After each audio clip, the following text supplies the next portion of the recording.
Assalamualaikum warahmatullahi wabarakatuh. Perkenalkan, nama saya Aditya Haristiawan dari kelas A S1 Akuntansi STY AMM Mataram.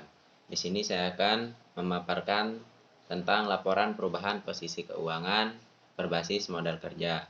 Pemahaman yang baik atas fund statement yang menggunakan format modal kerja sangat disarankan karena dominasi format ini yang cukup lama. Selain itu, pemahaman terhadap format kerja juga akan sangat membantu dalam memahami format kas. Nah, sumber dan penggunaan modal kerja.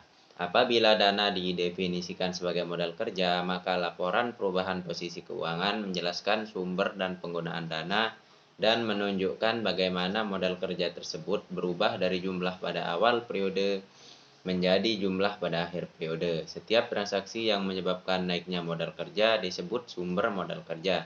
Sebaliknya, transaksi yang menyebabkan penurunan modal kerja disebut penggunaan modal kerja. Yang selanjutnya, sumber modal kerja. 1. Operasi periode berjalan.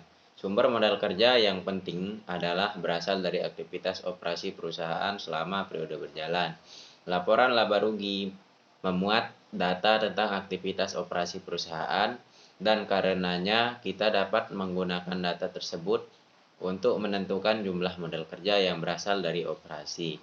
Berikut ini adalah ayat-ayat jurnal yang memberikan gambaran bagaimana aktiva lancar dan utang lancar dan yang berarti modal kerja dipengaruhi oleh transaksi penghasilan dan biaya. Selanjutnya, transaksi penghasilan, kas atau piutang dagang, RP sekian, penjualannya di kredit RP sekian. Transaksi biaya, biaya gaji atau sewa RP sekian, kas atau utang biaya di kredit RP sekian. Kas piutang dagang dan utang dagang merupakan rekening lancar, sedangkan penghasilan dan biaya merupakan rekening tak lancar atau rekening modal. 2. Penjualan aktiva tak lancar. Apabila perusahaan menjual aktiva tetap, investasi jangka panjang atau aktiva tak lancar lainnya secara tunai, maka modal kerja perusahaan akan naik sebesar jumlah yang diterima dari penjualan tersebut. Sebagai contoh, tanah yang memiliki harga perolehan 30 juta rupiah dijual dengan harga 50 juta rupiah. Dicatat dengan ayat jurnal sebagai berikut. Kas 50 juta, tanah sama dengan 30 juta, laba penjualan tanah 20 juta. Akibat transaksi ini, modal kerja perusahaan meningkat sebesar jumlah aktiva yang diterima, yang pada contoh ini sebesar 50 juta tanpa memperhatikan apakah penjualan tersebut mengakibatkan laba atau rugi.